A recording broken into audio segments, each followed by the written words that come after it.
Hello everyone, मैं हूं प्रियंका और आप सभी का स्वागत करती हूं एक बार फिर से एक नए वीडियो में। देखिए फ्रेंड्स, आज की क्लास में हम थर्ड फोर्थ फिफ्थ क्लास की जो ईवीएस की बुक्स हैं उनसे जितने भी क्वेश्चन बनते हैं वन लाइनर के रूप में आज हम उनको कवर करने का प्रयास करेंगे। और जहाँ तक मुझे लगता है कि ऑलमोस्ट क्वेश्चन जो आपके एग्ज़ाम में पूछे जाते हैं वो इन्हीं से बन जाएंगे, आपको कहीं बाहर जाने की ज़रूरत नहीं पड़ेगी। देखिए, वन लाइनर क्वेश्चन से आपको क्या हेल्प मिलती है कि जब आप चार ऑप्शन वाले देखते हैं तो आपको क्या होता है, चारों क्वेश्चन देखे देखे से लगते हैं। चारों ऑप्शन जब आप देखेंगे एग्जाम में तो आपको लगेगा ये भी पढ़ा है वो भी पढ़ा है। लेकिन अगर आप वन लाइनर के रूप में उनको याद कर लेते हैं तो जब आपके सामने एग्ज़ाम में क्वेश्चन आएगा तो आपको चारों ऑप्शन में से सिर्फ वही ऑप्शन दिखाई देगा जो कि आपने आंसर वन लाइनर के रूप में देखा था। तो आपको तीन ऑप्शन कंफ्यूज बिल्कुल नहीं करेंगे क्योंकि आपको एक आंसर पता है कि इसका सही आंसर क्या है। तो चलिए बिना टाइम वेस्ट किए अपनी वीडियो को स्टार्ट करते हैं पहले क्वेश्चन से। तो देखिए, यहाँ पर पहला क्वेश्चन है कि रात में जो जागने वाले जानवर होते हैं वो चीज़ों को कौन से रंगों में देखते हैं। हम सभी जानते हैं कि बहुत से जानवर ऐसे होते हैं जो दिन में सोते हैं और रात में जगते हैं। तो जो जानवर रात में जगते हैं उनको जो चीज़ें होती हैं वो काले और सफ़ेद रंग में दिखाई देती हैं। जैसे कि उल्लू हो गया, उल्लू दिन में सोता है और रात में जागता है। अगला क्वेश्चन है कि जो कांसा होता है वो कौन सी दो धातुओं का मिश्रण होता है। तो देखिए, कांसा एक धातु होती है जो कि तांबे और टिन को मिलाकर बनाई जाती है।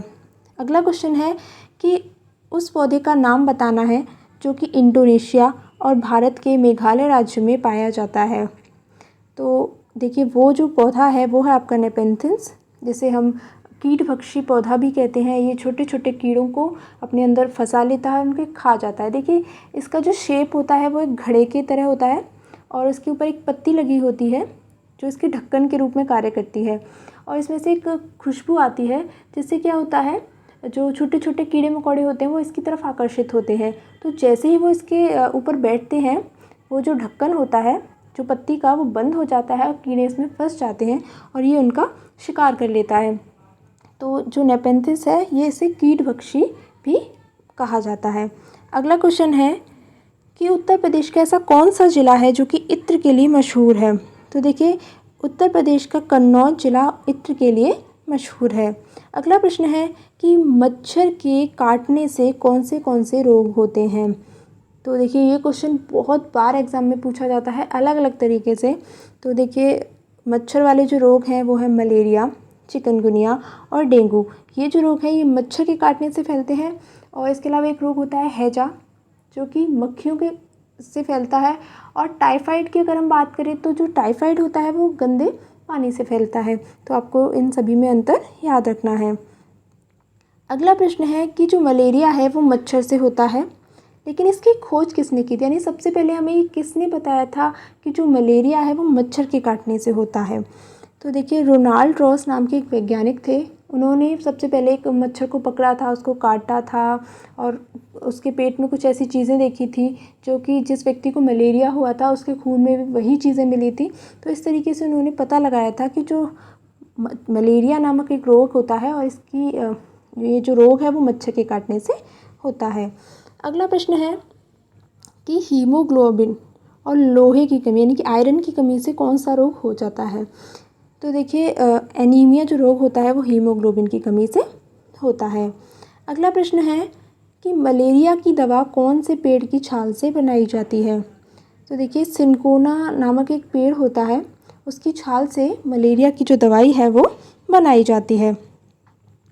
अगला प्रश्न है कि ऐसे कौन से पक्षी हैं जो हमसे 4 गुना ज़्यादा दूरी तक देख सकते हैं। तो देखिए, चील, बाज और गिद्ध ऐसे पक्षी होते हैं जो हमसे 4 गुना ज़्यादा दूर तक देख सकते हैं। नेक्स्ट है कि मनुष्य की तुलना में बाघ अंधेरे में कितना गुना बेहतर देख सकता है। तो 6 गुना हमसे ज़्यादा अंधेरे में बाघ देख सकता है। अगला है कि भारत में कितने तरह के जहरीले सांप पाए जाते हैं। ये भी प्रश्न आपसे पूछ सकता है कि क्या सभी सांप जहरीले होते हैं या कुछ ही सांप जहरीले होते हैं, अगर कितने होते हैं, इस तरीके की चीज़ें घुमा फिरा के वो पूछ सकता है। तो आपको पता होना चाहिए कि जितने भी सांप भारत में पाए जाते हैं उनमें से सिर्फ 4 तरह के सांप ही होते हैं जो जहरीले होते हैं। अब आपको कमेंट बॉक्स में उन सांपों के नाम लिखने हैं। आपको सबसे पहले ढूंढना है। देखिए, आपकी जो ईवीएस की बुक है उसी में इन चारों के नाम दिए हुए हैं, आप चाहे तो वहाँ से जाकर ढूंढ सकते हैं और कमेंट बॉक्स में आप टाइप करेंगे। इससे क्या होगा, आप जब एक बार इन नामों को लिख देंगे तो आपको ये हमेशा के लिए याद हो जाएंगे और आप कभी भी इनको भूलेंगे नहीं। अगला प्रश्न है कि पक्षी देखते हुए अपनी गर्दन को बहुत ज़्यादा घुमाते हैं, तो ऐसा वो क्यों करते हैं? तो देखिए, वो ऐसा इसलिए करते हैं क्योंकि उनकी जो आँखों की पुतलियाँ होती हैं वो घूम नहीं सकती हैं, एक ही जगह स्थिर होती हैं। इससे वो अपनी गर्दन को घुमा घुमा कर इधर उधर देखते हैं। अगला है कि जो चिराव नाच है, यानी कि एक नृत्य होता है, इसका नाम है चिराव, वो कहाँ पर किया जाता है? तो आपका आंसर हो जाएगा मिज़ोरम में। नेक्स्ट है कि एवरेस्ट पर चढ़ने वाली पहली भारतीय महिला कौन थी? ये प्रश्न भी कई बार पूछा जा चुका है, तो आपका आंसर हो जाएगा बछेंद्री पाल। बछेंद्री पाल पहली भारतीय महिला थी जिन्होंने एवरेस्ट पर फतह हासिल की थी। अगला प्रश्न है कि जो ब्रेल लिपि है वो कितने बिंदुओं पर आधारित होती है? तो ब्रेल लिपि 6 बिंदुओं पर आधारित होती है। और आपको पता होना चाहिए कि जो ब्रेल लिपि है वो ऐसे व्यक्तियों के लिए बनाई गई थी जो देख नहीं सकते हैं। उनको जो ब्रेल लिपि में कुछ बिंदु होते हैं, 6 बिंदु होते हैं, और उनको वो उभरे हुए होते हैं, तो जो व्यक्ति होगा वो उनको छूकर स्पर्श से पढ़ लिख सकता है। ठीक है। अगला प्रश्न है कि जो अल बरूनी नामक एक यात्री था वो भारत आया था, तो वो किस देश से भारत की यात्रा करने आया था? तो आपका आंसर हो जाएगा उज्बेकिस्तान से अल बरूनी भारत आया था। अगला प्रश्न है हमारा कि कौन सा सागर सबसे नमकीन है? तो इसका बहुत ही सिंपल सा आंसर है कि मृत सागर, जो कि बहुत ज़्यादा खारा है और इसमें व्यक्ति तैरता रहता है, डूबता नहीं है, इसलिए इसका नाम मृत सागर है। हालांकि नाम थोड़ा उल्टा है, लेकिन ये दुनिया में सबसे ज़्यादा खारा सागर है। अगला प्रश्न है कि रेगिस्तानी ओक नाम का जो पेड़ होता है वो कहाँ पर पाया जाता है? तो ऑस्ट्रेलिया में ये पेड़ पाया जाता है जिसका नाम है रेगिस्तानी ओक। फूलों की घाटी कहाँ पर है? देखिए, बहुत ही इजी क्वेश्चन है ये, और अगर आप तैयारी करें तो आपने इन क्वेश्चंस को ज़रूर देखा होगा, लेकिन फिर भी लास्ट टाइम का रिवीजन हम सभी के लिए बहुत ज़्यादा ज़रूरी होता है। तो फूलों की घाटी का आंसर हो जाएगा उत्तराखंड। उत्तराखंड में फूलों की घाटी है। अगला प्रश्न है कि मिट्टी के बने घर जिनकी छतें कटीली झाड़ियों द्वारा निर्मित होती है, तो ऐसे घर कहाँ पाए जाते हैं जो मिट्टी के बने होते हैं? तो देखिए, राजस्थान में मिट्टी के बने हुए जो घर होते हैं वो पाए जाते हैं, क्योंकि राजस्थान में बहुत ज़्यादा गर्मी पड़ती है, इसलिए लोग ठंडा रखने के लिए खुद को वहाँ पर मिट्टी के घर बनाते हैं। अगला प्रश्न है हमारा कि ऐसा कौन सा जानवर है या पक्षी है जो अपना सिर पीछे तक घुमा सकता है? तो उल्लू जो है वो अपना सर पीछे तक घुमा सकता है। फिर है कि जो भी अपने ब्रेल लिपि पढ़ी थी उसकी खोज किसने की थी? तो लुई ब्रेल थे, उन्होंने ब्रेल लिपि की खोज की थी। सांप से बना खाना कहाँ पाया जाता है, यानी कि ऐसी कौन सी जगह है जहाँ लोग सांप को बनाकर खाते हैं? तो लिंग हू फेन, सांप से बने खाने को क्या कहते हैं? तो लिंग हू फेन। लेकिन ये कहाँ पाया जाता है ये भी पूछे तो आपका आंसर हो जाएगा हांगकांग में। हांगकांग में लोग सांप का खाना बनाते हैं और उसको लिंग हू फेन कहते हैं। अगला प्रश्न है हमारा कि लीची के फूल खिलते हैं, यानी कि लीची के फूल कब खिलते हैं? तो देखिए, फरवरी का जो महीना होता है उस समय लीची के फूल खिलते हैं। नेक्स्ट है हमारा कि कर्णम मल्लेश्वरी कहाँ की रहने वाली हैं? देखिए, कर्णम मल्लेश्वरी जो है एक वेट लिफ्टर है और वो वज़न उठाती हैं, यानी कि, और उन्होंने 29 मेडल भी जीते हैं और वो आंध्र प्रदेश की रहने वाली है। नेक्स्ट प्रश्न है हमारा कि जो बिहू उत्सव है वो कहाँ मनाया जाता है? तो असम में बिहू उत्सव मनाया जाता है। सहजन के फूलों के पकौड़े कहाँ बनाए जाते हैं? तो महाराष्ट्र में सहजन के फूलों के पकौड़े बनाए जाते हैं। अगला है कि कचनार के फूलों की सब्ज़ी किस राज्य में बनाई जाती है? तो उत्तर प्रदेश में ये सब्ज़ी बनाई जाती है। अब ऐसा कौन सा जानवर है जो अपनी मादा को, यानी कि अपनी फीमेल को, कई किलोमीटर दूर से ही उसकी गंध से पहचान लेता है? तो देखिए, जो रेशम का कीड़ा है वो अपनी मादा को कई किलोमीटर दूर से ही उसकी स्मेल से, उसकी गंध से पहचान लेता है। अगला है कि मनुष्य के शरीर की गर्मी से उसे ढूंढ लेते हैं। कौन ऐसा कीट है, ऐसा कौन सा जीव है जो मनुष्य को उसके शरीर की गर्मी से ढूंढता है? तो आपका आंसर होगा मच्छर। मच्छर देखिए हमारे पैरों के तलवों की सुगंध से, मतलब उसकी जो भी गंध आती है पैरों से, और जो मनुष्य के शरीर की गर्मी होती है उससे उसे ढूंढ लेते हैं। खतरे की चेतावनी एक दूसरे को बिजली तरंगों से कौन देता है? तो आपका आंसर हो जाएगा मछली।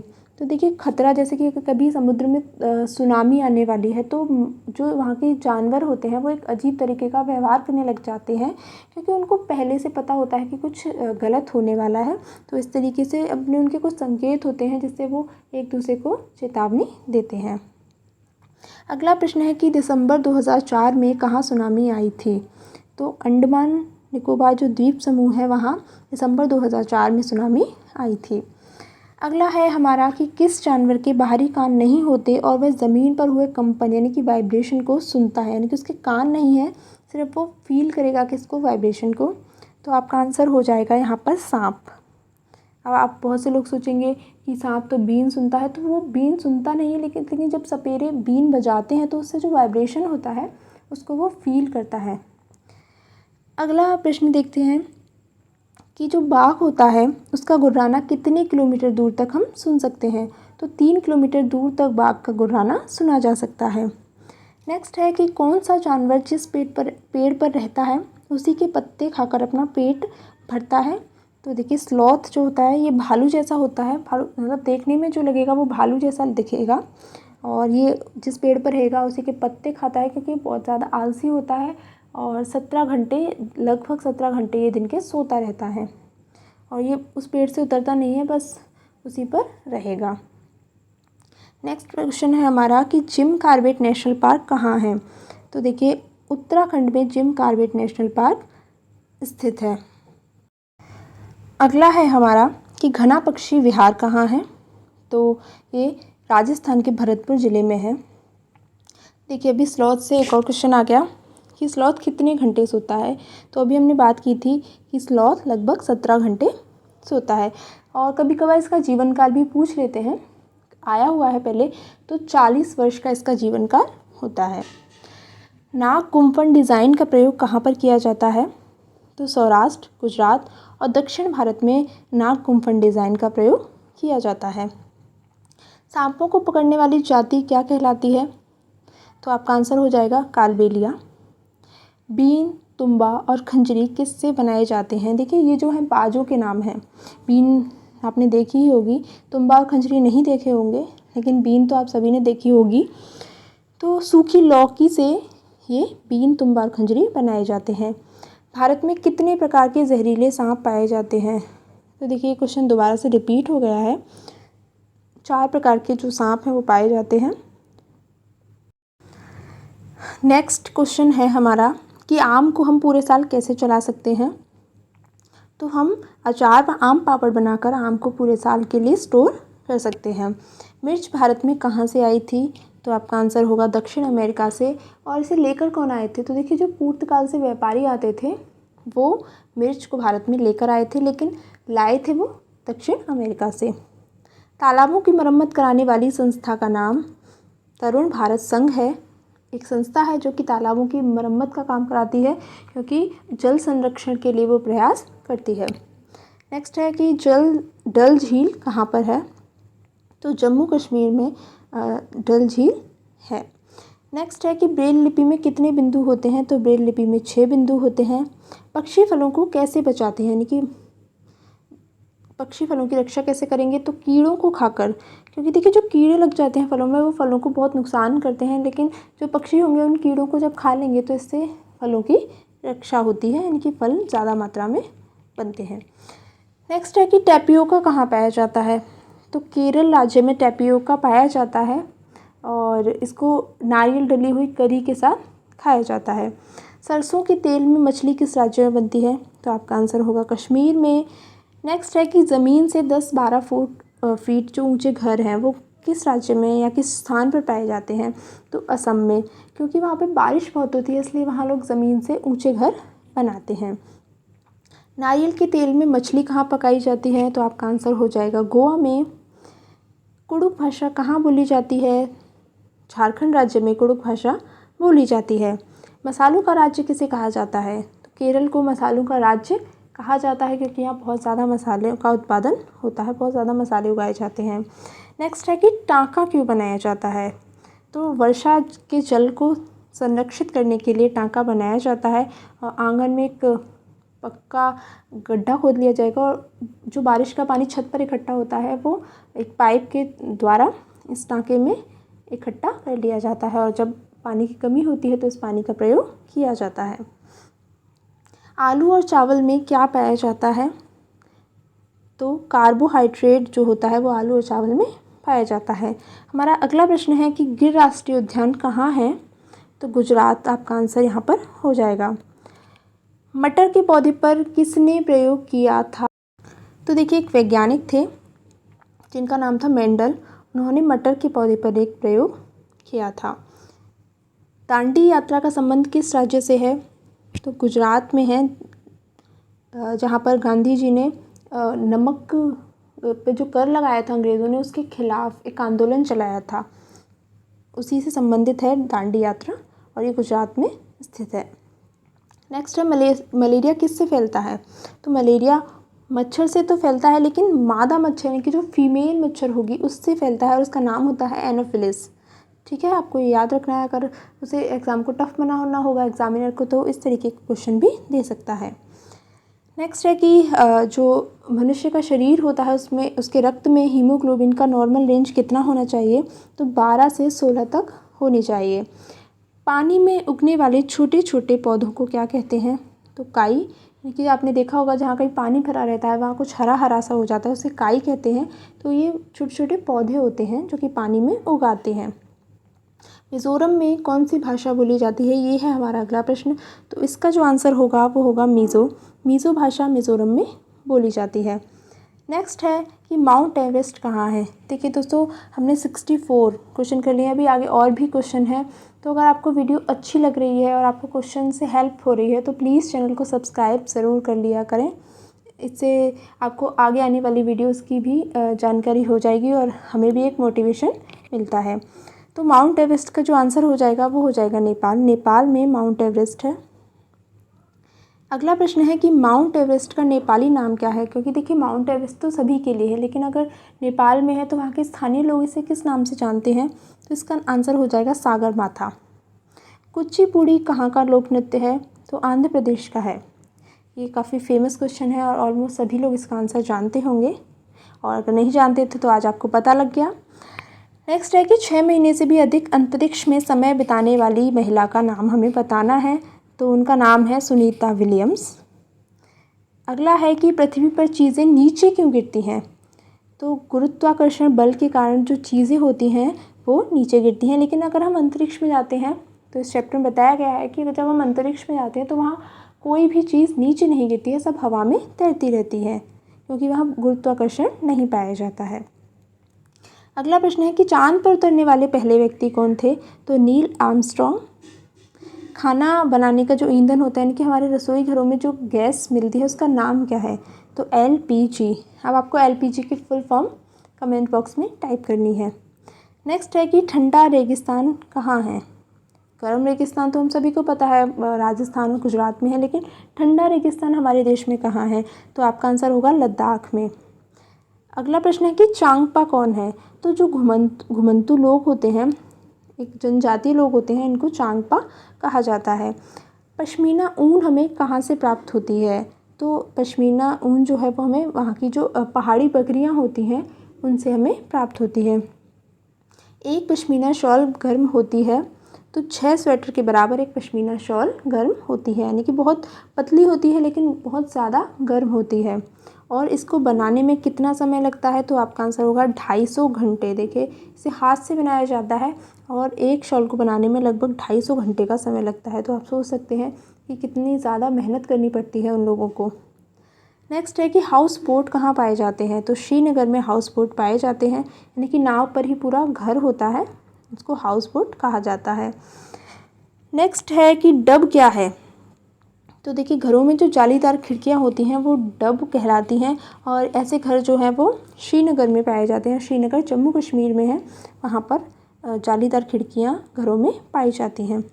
जनवरी 2001 में कहाँ भूकंप आया था? तो आपका आंसर हो जाएगा गुजरात में 2001 में भूकंप आया था। लद्दाख में बच्चे स्कूल कैसे जाते हैं? तो ट्रॉली में बैठकर बच्चे स्कूल जाते हैं। वल्लम क्या है? वल्लम लकड़ी की छोटी नाव होती है जिसे वल्लम कहते हैं केरल में। अगला प्रश्न है हमारा 81 हो गया कि खिजड़ी वृक्ष कहाँ पाया जाता है। तो खिजड़ी वृक्ष राजस्थान में पाया जाता है। वहाँ पर बहुत ज़्यादा खिजड़ी के वृक्ष पाए जाते हैं, इसलिए वो जो गांव है उसका नाम भी खेजड़ली गांव ही पड़ गया है। 6 से 14 वर्ष के सभी बच्चों के लिए मुफ्त और अनिवार्य शिक्षा किससे संबंधित है। देखिए, ये काफ़ी इंपॉर्टेंट क्वेश्चन है, तो इसका आंसर हो जाएगा RTE अधिनियम 2009 के तहत जितने भी बच्चे 6 से 14 वर्ष के हैं उन सभी के लिए मुफ्त और अनिवार्य शिक्षा का प्रावधान किया गया है। अगला है हमारा कि मधुमक्खियों को किसके पेड़ अच्छे लगते हैं। तो लीची के, और अभी हमने इससे पहले देखा था कि लीची के फूल कब खिलते हैं, तो वो फरवरी में खिलते हैं। और मधुमक्खियों के अंडे देने का कौन सा समय होता है, तो अक्टूबर से दिसंबर तक का जो समय होता है वो मधुमक्खियों के अंडे देने का समय होता है। मलेरिया की दवाई जिसका नाम क्या है, कुनैन, जो कि सिनकोना पेड़ की छाल से बनाई जाती है। समूह में रहने वाले जानवरों के नाम बताने हैं। इनको सामाजिक जीव भी, सामाजिक कीट भी कह देते हैं हम। तो मधुमक्खी, चींटी, दीमक, ततैया, ये सभी ऐसे कीट हैं जो समूह में रहते हैं।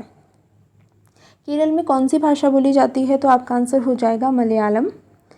आबू धाबी में किसके पेड़ पाए जाते हैं, तो खजूर के पेड़ बहुत ज़्यादा पाए जाते हैं आबू धाबी में। वहाँ की मुद्रा का क्या नाम है, तो आबू धाबी की मुद्रा होगी दिरहम। आबू धाबी की भाषा क्या है, तो अरबी। पोचमपल्ली कहाँ है, तो देखिए पोचमपल्ली एक तरीके की बुनाई होती है, लेकिन ये एक स्थान का नाम भी है जो कि तेलंगाना राज्य में है। पहले ये आंध्र प्रदेश में आता था, लेकिन आंध्र प्रदेश के अब 2 हिस्से हो गए, तो अब ये तेलंगाना राज्य में आता है। अब पोचमपल्ली क्या है, तो देखिए एक स्थान का नाम भी है और एक तरीके की बुनाई भी होती है। सिल्क कहाँ की प्रसिद्ध है, तो आपका आंसर होगा असम की। या फिर आपसे ऐसे भी पूछ सकता है कि जो असम है वो किस चीज़ के लिए प्रसिद्ध है, तो आपका आंसर हो जाएगा सिल्क के लिए। शॉल के लिए क्या प्रसिद्ध है, तो कुल्लू, कुल्लू की शॉल काफ़ी फेमस है।